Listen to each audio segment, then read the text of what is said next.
You're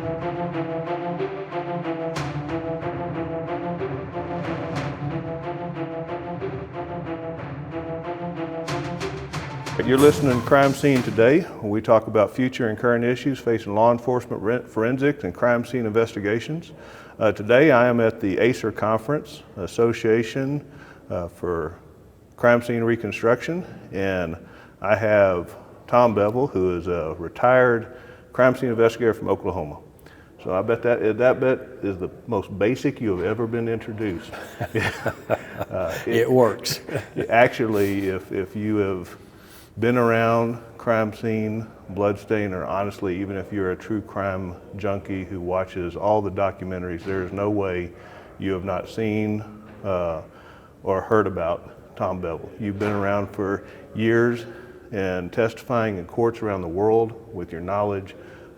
Certainly have expanded forensics and bloodstain and reconstruction and just made a huge impact to this industry and the discipline. And certainly so proud to have you here. You are, I guess, the founder, the creator, the one who put it all together of creating ACER. And now we're many years down the road. It's grown into something so much larger. We'll start there. We'll start with, so how did ACER come about and sort of your history bringing this about? Well, you really have to back up a little bit to the International Association of Blood Pattern Analysts, which I was one of the founders for that. I had originally thought of a Oklahoma chapter for the bloodstain group, and ultimately was planted the seed. Why don't we consider an association that looks at all the disciplines in a reconstruction sense? And I went ahead and ran with that. So I guess starting with, as you said, to back up a little bit, IABPA, right? So that came before ACER? It did, a number of years. And again, I was lucky enough, right time, right place, to be involved with the formation of IABPA. And then ultimately, I had thought about a Oklahoma chapter of the bloodstain group, and had the kind of a seed planted in my mind that maybe that was already established, so why didn't we go for something else? And that was an association that considered all of the various disciplines that would assist in understanding what has taken place at the incident of the crime scene. And that led to ACER. And again, because I originally thought this was going to be an association for Oklahoma, I sent out letters to all of the various agencies, law enforcement agencies in Oklahoma. At a certain date, we showed up at the Oklahoma City Police Training Center, and I was very, very surprised. We had a classroom reserved that would hold 40 people, and we couldn't get everybody in that, relative to who showed up. And there was an adjoining classroom that had a divider wall that was opened up, and we got everybody in. But then my next surprise was, just simply through word of mouth, some people from Texas, 4 people from Texas, was at this association that was conceivably going to be for Oklahoma, right. Which is kind of confirming that there really is an interest in what we were trying to form for this reconstruction group. At the second meeting, again, word of mouth, we now had people certainly from Oklahoma, but Texas, and now Kansas. Before we actually officially formed, I mean, all of this is Midwest, but it was Oklahoma, Texas, Kansas, Nebraska. So to say the least, we felt a confirmation that we were on the right track. So now, how long ago was the first meeting? How many years from? Well, it was, the first meeting was in September of 1990. Okay. So many years ago that this has developed into what it is now. And you know, one thing that, obviously we talk about different disciplines. You have fingerprint and bloodstain, shooting reconstruction, this type of thing. But those are very specific and individualized disciplines. This seems to bring about a new subject of reconstruction. You sort of, I guess, tell the difference between a specific discipline and what this is. Well, maybe a good example would be a forensic pathologist, a medical examiner. Right. I'm not one. But One of I the should few things have. that you haven't done, but go ahead. I should have an understanding of and an ability to read the autopsy report from the person who is an expert in that area, Right. but to use that information as to how it intertwines with other things, other evidence within the crime scene. And that would apply to all the other disciplines that I may not be an expert in, or an analyst may not be an expert in, but they certainly have the experience, education, training that they can incorporate the expert in that area's data and opinion. Now you talk about experts, and I know that it's thrown out a lot, but it also, I think, what is recognized as an expert varies from one court, one area to the other. So obviously, we certainly consider you an expert in bloodstain, all the many things you've done. What is sort of your definition of what you think it really should be? What level should you be at to be considered proficient and expert to give an opinion on those disciplines? Well, I think it would apply to all of the different forensic disciplines. Let's take bloodstain pattern analysis. You can, in possibly all of the states in America, with one 40-hour course, be accepted as an expert because you have more knowledge than an average layperson, and the judge can decide that, okay, you're an expert. In my opinion, and many others' opinion, a 40-hour course in bloodstain pattern analysis is wholly insufficient. Just scratching the surface. Yeah, well, it literally is scratching the surface. You need to go on to take additional advanced courses, and they're out there. A fabrics course, because the substrate, the blood is affected dramatically differently from clothing to a real hard surface. You need knowledge about all of that you do not get in the 40-hour basic course. Most of the basic courses, from my experience, again, it's from the you've never seen this before. So we're going to show you how fluid dynamics and physics work. We're going to show you individual stains. And as much as we would love for a crime scene to just have individual stains, totally separate from any other stain, so that we could identify, that'd be great. But that's not what happens. And past the basic course, again, in the basic one, it's very cleaned up. I don't know another way to say, but it's cleaned up for identification and knowledge. So you get that, again, basic knowledge. It's more the advanced, and I'm trying to remember back, because it's been a while since I took 1 and 2, but in the advanced is where you start mixing those and trying to identify this one on top of this one and that thing. In reality, again, in my opinion, the basic bloodstain course, the goal is to make you aware and have an understanding as to what some of the bloodstains possibly means, so that you properly document it. Really, the proper documentation, photography of a crime scene, if it isn't done correctly, even an expert can't come in and do anything with it. You're very much driven by the quality of the data that is taken from the crime scene documentation-wise.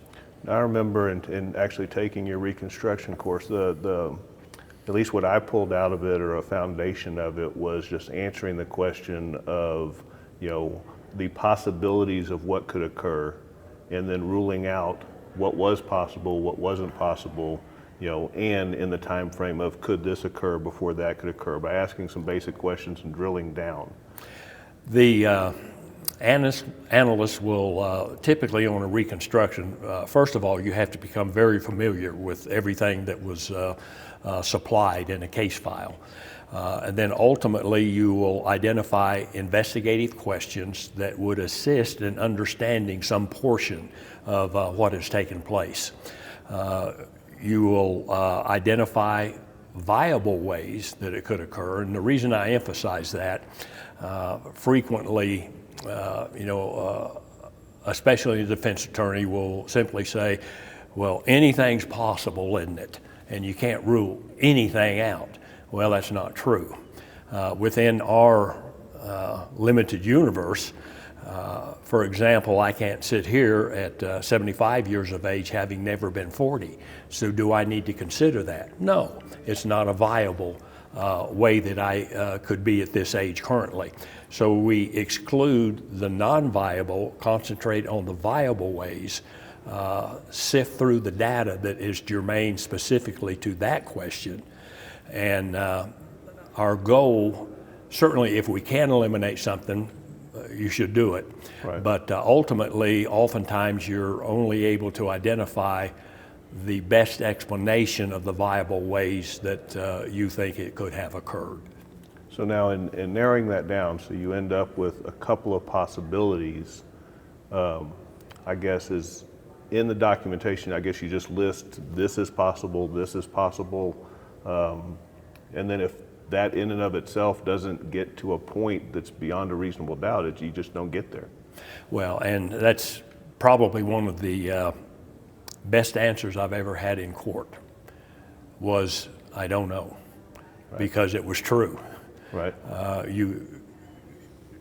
Some witnesses can kind of get caught up with, I'm the expert and I should be able to identify something, and they try to explain something that there's really not a solid foundation for, and you simply can't get caught up in that.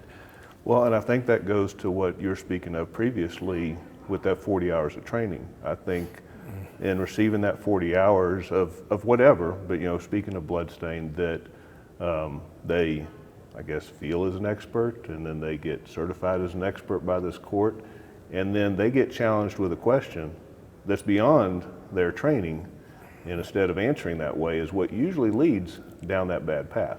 That absolutely occurs, yes. I've spoke on some previous podcasts and such as far as, we had Joe Burt that we had talked about as far as, and actually you reviewed that case and such. Yes. That, again, making statements that we're not qualified to make that lead to, an innocent person being convicted, or the possibility of an innocent person being convicted, that it always seems to be in those occasions that it's a lack of expertise, knowledge, and going in an area that you shouldn't, right? It is, and ultimately, it's not an expert's call to identify that a person is guilty or innocent. That's the jury's purview, right. And you certainly have to remember that. In the case that you was referencing, it had to do with the possibility of backspatter on the lens of a flashlight that supposedly was held at the time of the shooting. Two experts disagreed on what you could say about that, and I was one of them, which is looking at it long after the trial had taken place. And it was my opinion that I couldn't exclude the possibility, which doesn't mean that it is backspatter, which is another way of saying that I don't know, but I can't exclude it. Right. It has some criteria to it, but it doesn't meet enough type of thing, right? Certainly, yes. So getting back to ACER, as this has grown into a large membership and traveling around, and obviously like today we have workshops that they're doing 3D scanning and drone photography and stuff. I mean, this was not something going on in the 90s, right? It was not. So we have advanced massively, and I know that you still do a lot of professional counseling work in these cases and such. So how has that progressed throughout the years of the material that you did receive, the material you receive today, and how that helps with reconstruction? And the material you're referring to, the documentation from the crime scene? Yes, yes. Oh my goodness, it's night and day.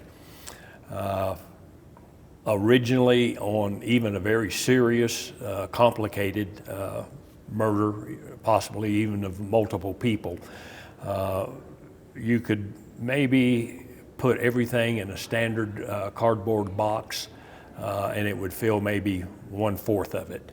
As time has progressed, that's grown to 1/2 of the box, and now it's not just the top of that box, it's multiple boxes.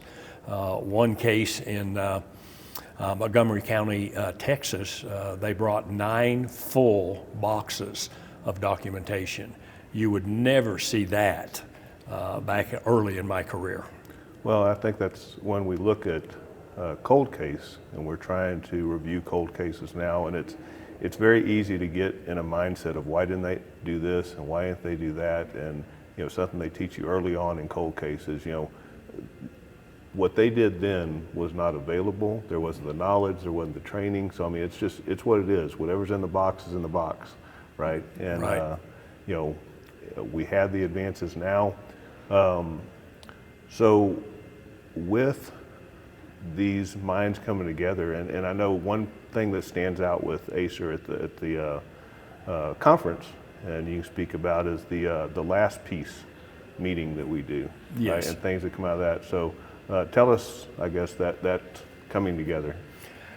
The last piece is inviting any of the members that are present to either present a case or something that is interesting, and also open up for the experts that are present for any input that they may have in the way of, I have a question on this, anybody that can help me understand or contribute. And that's one of the really great things about ACER, and you covered one of them. We now have yearly workshops that are absolutely outstanding. The people that are teaching them are absolutely qualified and should be. And then the other thing that is of a huge interest and a benefit, and I've certainly used it myself, and that is contacting any one of the members who has a higher understanding of some discipline than I do, and any of them that I've ever asked, or somebody has asked me, everybody has been willing to sit down and discuss, offer, did you think of, what about this? That is so invaluable that we might not have that ability because we didn't know individual experts in certain disciplines, but we met them at ACER conferences. It's one thing I think I've noticed throughout the years is, most people who process a crime scene have a general knowledge of all of the disciplines, so you can read that report, so you can understand, but they seem to always find one thing that they really, really like, right? Yes. Whether it's bloodstain, whether it's shooting reconstruction, whether it's photography, but they really get into that one thing. And I think that brings the point that you're talking about with ACER, is you have some extreme experts here in those specific fields that you can turn to and get that. And speaking of the last piece, we did that last night, and Zach, one of the members, and I'm sure he'll probably present further on his case, but he had presented a case last year that he was working on, and he was sort of at a dead end. And this is a cold case from 20 plus years ago. Right. And in doing so, after his last piece, people came up to him and said, hey, have you thought of this? Have you done this? And in doing so, they went further into the DNA availability, and he was able to bring back this year that they actually were able to make a match, find the suspect, get a warrant, and he is now in prison for the sexual assault of a child that as of last year was not solved. So I mean, that's one of the, again, great things about the association is those experts in specific fields are here. Yeah, I should say it wasn't just sexual assault. He murdered this child after sexually assaulting him, but Right. yeah. No, they are here, they're available. I have yet to run into anybody that, I think it's because of the passion for the field, right? I mean, you're with people that love doing the same things you do, and so you start that conversation. I don't know anybody that turns down that conversation or doesn't want to help. Oh, that's absolutely true. And again, you started this. You've brought these people, and it continues, and you're still involved with the organization as far as just your presence and advice. I know people certainly come to you for advice in here. As the founder, I guess, where would you like to see the next thing of this? Or do you see sort of it just growing, or is there something else you'd like this to happen? Well, certainly we hope that we continue to increase with membership to include farther around the world than what it currently is, because it shouldn't be just a U.S. Right. association. So that's one of the things. And one of the things that would help us with is we don't all do everything the same way. I studied in England, and the way that they approach crime scenes is considerably different than the way we were trained originally to do it. We've encompassed some of those practices that are beneficial, and we understand them, and we're able to make use of something developed by a different country or a different individual. So that would be one of the wonderful things if we continue our international membership. The association, one of the reasons you commented that I'm still involved, and I've been a member of a number of different associations, and one of the things that I truly am both proud of and like is that we don't have individual ego striking at each other within the discipline that causes disruption. Could we have that sometime in the future? Of course. Humans, that's always a possibility.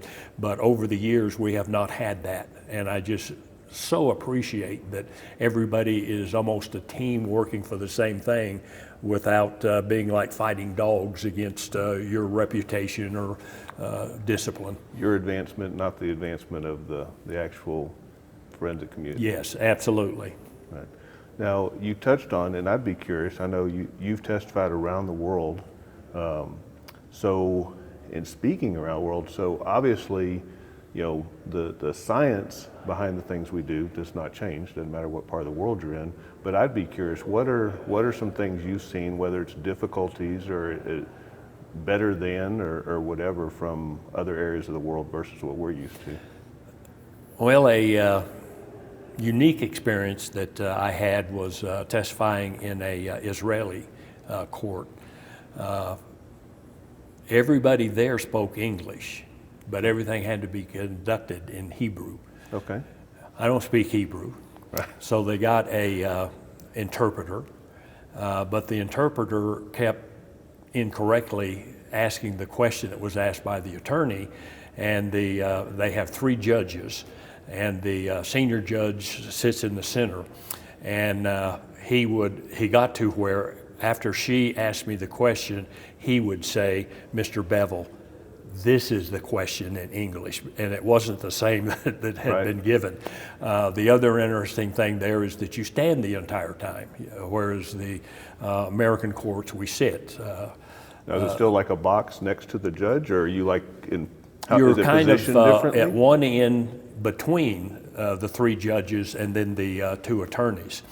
Another thing that happened on that trial, which I have a number of Jewish friends that seems to run, they can become quite animated in discussion, talking, and the defendant in Hebrew was, I mean, he just went crazy, and I thought, in American court, 3 judges, 2 attorneys, 3 judges, 2 attorneys. You're kind of at one end between the 3 judges and then the 2 attorneys. Another thing that happened on that trial, which I have a number of Jewish friends that seems to run, they can become quite animated in discussion, talking, and the defendant in Hebrew was, I mean, he just went crazy, and I thought, in American court, you're going to be taken out. Right, you shut it down. Yeah. Right. And they let it go on, and he was told to be quiet, and he ultimately was. And what he was doing was saying things about the prosecutor as being lies, and it was allowed. That may even have been a mistrial here in America. But I asked the attorney I was working for, what was he saying? And that's what he informed me, that he was accusing the prosecutor of lying about various different things. And I thought, well, that was interesting. He wasn't accusing me. He was accusing her, and I was testifying. That's right. Kind of strange. So now you talked about the judges. Do they have a jury system there? No. There is not? Well, in the higher courts, there is a possibility that I don't know about it, but I don't believe so. There's a senior judge and 2 additional judges who ultimately make the decision. They decide, and is it similar to ours where there's an innocent and guilt phase and then there's a sentencing, or is it all done as one, or do you know? I don't honestly know that. When I was done with my testimony, the following day I came home, and that was the end of my participation. So do you think that in other countries, are they, I'm sure as far as economically, it depends on how up to par they are versus U.S. Forensics, but in these other countries, are they doing the same thing? I mean, like are they scanning? Are they doing drones? Are they, is this discipline coming across, or do you see that they're a couple of years behind, some things ahead? It absolutely depends on the country. Right. When I studied in England, I would have to say they were ahead of us in a number of different issues. But one of the things that they didn't have a great amount of knowledge when I was there, and they asked me to come over with a PowerPoint presentation, and that was wound dynamics relative to shooting incidents, because at that time you didn't carry firearm. Even most of the constables on duty didn't carry firearms. So as a result of that, they didn't have much in the way of experience in identifying wound dynamics from a shooting. So there was an area that they were behind us, but in other areas relative to, for example, DNA, they were ahead of us. Today, we're probably more aligned, but then as you get to some of the poorer countries, such as in South America, they're behind us in almost everything, simply because there's disruption in the government, not enough money, bribery, there's all sorts of different issues, and that has prevented the advancement of forensic science in some of those countries. So now, if, as far as, I guess, in receiving a case, obviously you're not going to scenes anymore, so the cases you receive, so what's sort of the first steps of receiving this and looking at it? How do you, I mean, because you didn't do this, right? So I mean, you're receiving this from many different levels of experience, I'm sure, that you're receiving. So what's sort of your, I guess, workflow of looking at something? Well, the first thing that our company does is we offer 2 ways of looking at it. One is for a flat fee, we give a cursory overview with the ultimate answer that, yes, I think we can help you, or no, don't waste your money, I don't think we can help you. Right. If they go forward almost instantly, my advice to them is you have to send the entire case file. Sure. Don't right. just send me what you think I need, even though there will be a vast number of pages that I'll look at for maybe 1 second and realize that doesn't affect me. But the worst thing that can really happen is to be on a stand and have the opposing attorney argue that this was cherry-picked. Right. And that how do I know that there wasn't other information that would have assisted? Well, the answer is, while I don't believe it is actually cherry-picked, I didn't have it, so I don't know what was in the others. So I like to approach it from the standpoint of I have to have everything. Right. And when you're getting all that documentation, and is there an average time of you reviewing something, or do you have to? I know, like in the field, if we have a question, we go and do experiments. Or do you still go and do the experiments to test a theory and such? I do if I've not done that specific experiment either one or more times in the past, because having done certain things in the past, you can certainly rely upon Right. what the outcome of that was. But yes, there are certainly incidences that requires experimentation, and ultimately that becomes a part of the analysis. So what would you say would be, I guess, I don't know if I want to say common, but I guess a common question that you're usually asked to interpret? I mean, I guess like I'm giving you this and I need an answer in this particular area. What would be a common, I guess, problem that you're asked to solve? Well, the way that our company approaches it is that we ultimately, after reviewing everything that's available, we identify investigative questions ourselves. Okay. And that is done by identifying what will assist in understanding the sequence, the actions, the events that have taken place. At the end of that, while we're not asking the person hiring us to delete or change anything, I generally ask, is there some other area that you would like to have analyzed and included in the report that I have neglected to look at? Certainly whether the person is guilty or innocent, that isn't our job. Right. But we should be able to supply through the analysis enough of an opinion of identifying the best explanation that when you bring all the puzzle pieces together, it paints either hardly ever a full picture, because you don't have all of the puzzle pieces, but you should have an understanding that you're able to explain with supporting information as to what has taken place. And again, identify those areas that I can't identify. In a recent report, for an example, in a Daubert hearing, which was an attempt to prevent me from testifying, I included two of the investigative questions with all of the information, and my final opinion was I could neither identify or confirm to give an opinion on this specific area. And the opposing attorney, the attorney asked me questions of Daubert, said that not identifying anything just shows that you're not doing anything more than the jury is able to do, so we don't need you.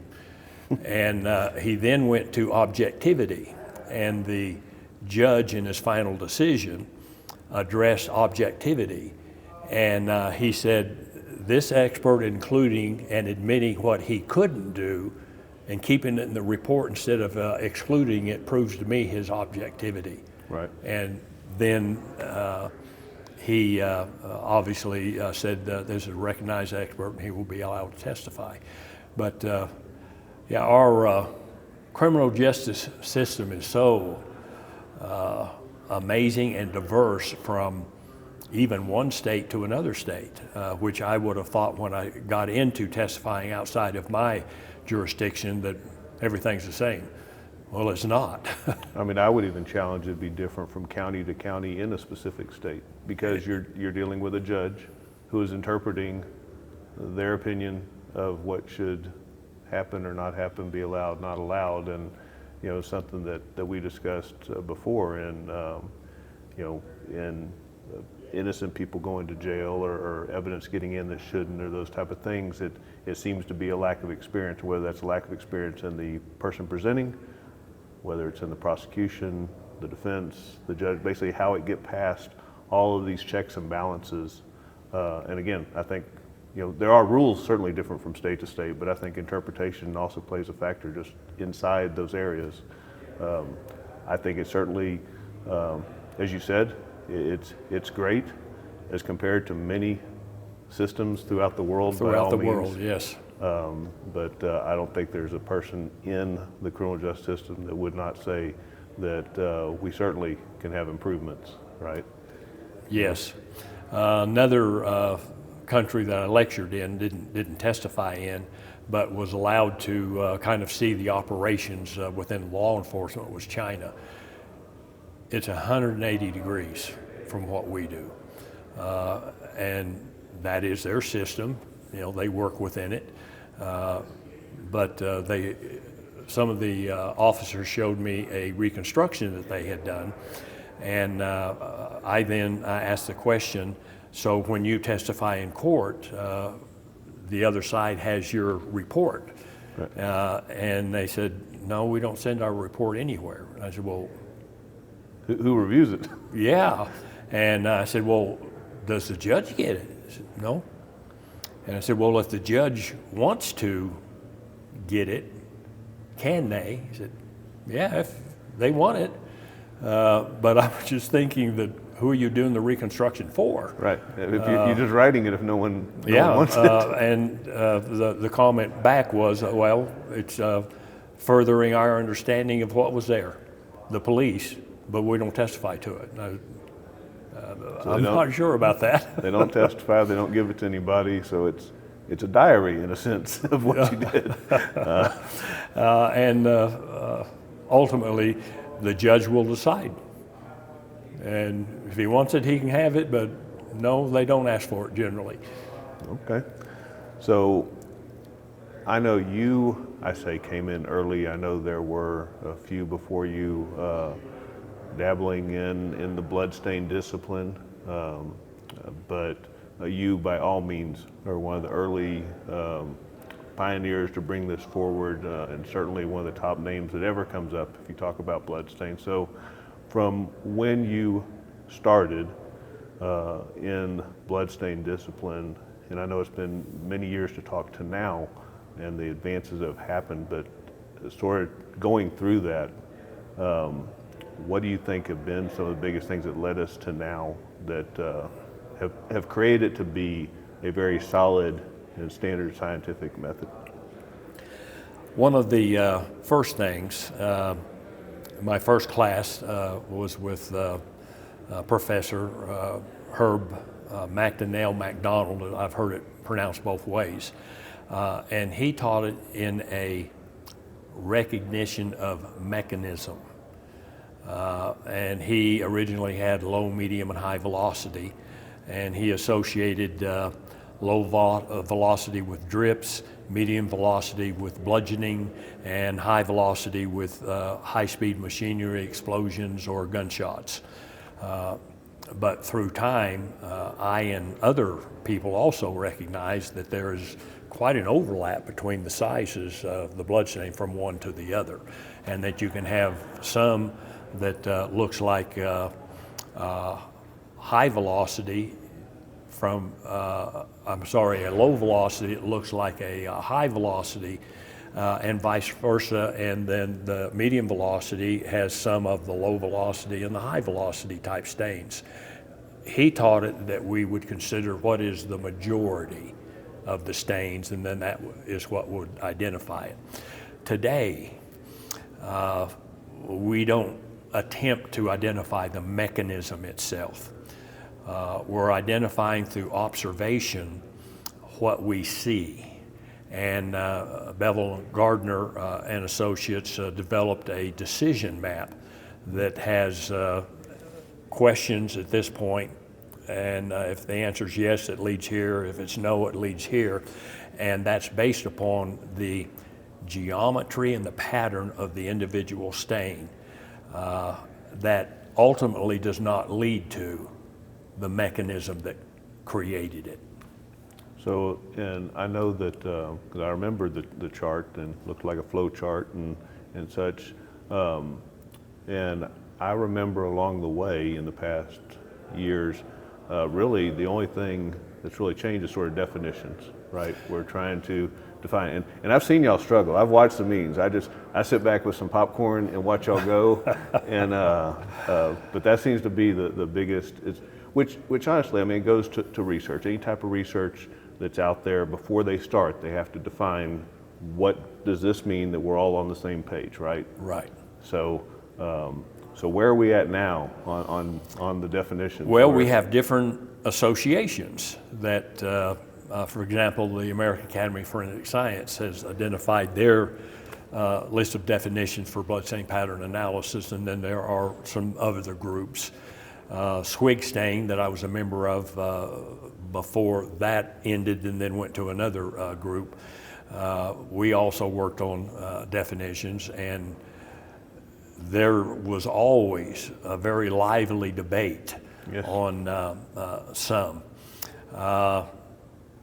One of the issues today, at least in my opinion, and I've expressed it to some of these groups, is a spurt or gush that's being propelled with a heartbeat out from the body. One of the associations has identified what that will look like if it is, they don't say a strong heartbeat, but if it is going in a close enough distance to a vertical surface, that tends to have spining effects and a blood flow. But if you now change that, the same spurt, to where there isn't anything in front of it, it's just simply the floor, that can almost look like a cast-off trail, or maybe even a drip trail. And the same thing can apply, because it's certainly pressure oriented in its dynamics. How it will look from a very strong first heartbeat to a person that's just about dead and it's a very weak heartbeat is night and day. Yeah. But it is still, each one of them are projected. So for that one definition, two of those examples that I gave wouldn't fit the definition, even though all three of them are spurts. Right, based on I guess the pressure behind it, and then the surface that it's hitting, or I guess the distance from it. So. And obviously where in the body the wound has been exposed. So what do you think as far as and obviously getting everybody on the same page to speak the same language, because obviously you're receiving reports from different people that are part of different organizations. So the idea is that y'all are, when you read something, you're understanding what they're trying to tell you. And certainly that does occur. In my personal opinion, if a recognized expert uses a term different from mine, it doesn't really matter as long as I understand what their meaning is. Yeah. So where do you see bloodstain at this point? I know that y'all have gotten into, obviously you talked about fabrics. So what would you say are questions that you would like to still have answered? Some tests that you would, if you could tell the research team, I'd like y'all to go and do this, what are some thoughts you have of questions that you'd like answered? Well, the simple answer is more study and research into areas that I don't know. Right. And I'm a recognized expert, but there are absolutely areas that haven't been researched to the point that we're able to do a true understanding of. Experimentation, in one example, there's an interesting article in the Journal of Forensic Science, or Journal of Forensic Identification, which is the IAI publication relative to cast-off. And as everybody knows, cast-off is some object, even if it was my hand, that has wet blood on it, and with movement that sends blood out away from the blood-stained fingers or where it's coming from. This article with high-speed photography has identified some areas that, while Ross and I have argued it before, it wasn't fully accepted. by everybody because we didn't have the experimentation, the high-speed photography, and this article, through doing that, has validated what our thought process was. But until that was done, it was an argument between various people.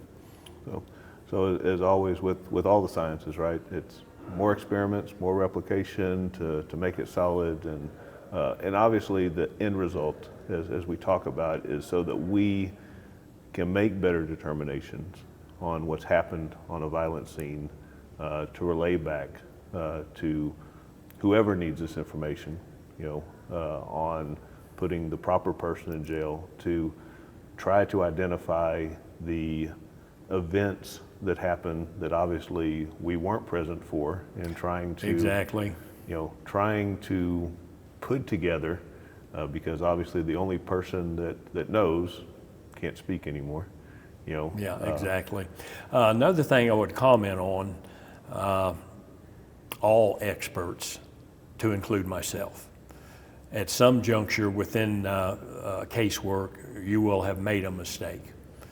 And that's one of the beautiful things about science. Another person can take where you've made a mistake and with a proper foundation explain that, no, it is this way. What I have to do, and all of us are human, but you have to accept somebody showing you that it wasn't what you thought it was originally, and admit it, that I didn't carry this quite far enough, or I should have stopped before I got here. And I have observed some experts that even though I think in their heart they knew they were wrong, but they tried to argue that they were still right because they'd already taken that position. Yeah. You can't do that. No, I think you hit a great point. Is being humans, you're going to make mistakes, and because you made a mistake does not take away your expertise, your knowledge in that area. It's how you, I guess, acknowledge and move on from that mistake. And learn. And learn for your future stuff that maintains your credibility as an expert to continue in that field. And that's true of all the various disciplines relative to science. Something may be believed, but through science, replicating, trying to duplicate, will either confirm it or it will establish that no, that isn't correct. And that's the beauty of science. Well, as we wrap up, we have not talked much about it, and I certainly want to wrap up and give you another credit to the fact of, along the way of you doing all these other things, you created Bevel, Gardner and Associates, not just for consultation, but for the fact of sharing y'all's knowledge and teaching. So talk about some of the courses that y'all have, what y'all are doing. I know you teach all throughout the U.S. with some great instructors that you've employed over the years. So it's Bevel, Gardner and Associates. They can go to the website to look for any upcoming classes. Y'all Yes. are doing bloodstain 1 and 2. 1 and 2. You have shooting reconstruction 1 and 2. And I know there was an officer involved. Shooting incident. Yes. And what am I missing? I know there's some others in there. There's reconstruction. Yes. Fabric. Bloodstains relative to how the fabric will work on it. Off and on, we've had, and it's generally probably about every 3 years, we will also go back and have expert testimony and documentation processing of a crime scene. But the others that we've mentioned are every single year, and we are absolutely very blessed as to the number of organizations, individuals that help us set up the courses. We've had great success, and we absolutely enjoy sharing our information and assisting somebody in coming up. We also have a mentorship program, and we've had a number of people that have gone through it, and it's not in word only. We absolutely have some hurdles that you have to completely jump in the way of experimentation, analysis of crime scenes, publish the experimentation that you did and present it at a association, then finally a test that you take relative to the discipline. So those are some of the classes and services that we offer, yes. Well, if you're looking for any classes, if you want to host one of those classes, if you want to check out more into the mentorship from Bevel, Gardner and Associates, go to their website, shoot an email, give them a phone call. They'll be more than happy to help you get on track to help your employees or to help yourself to further your career in forensic. Tom, thank you so much for taking time to talk to us, and just amazing opportunity to speak to you. You're very welcome.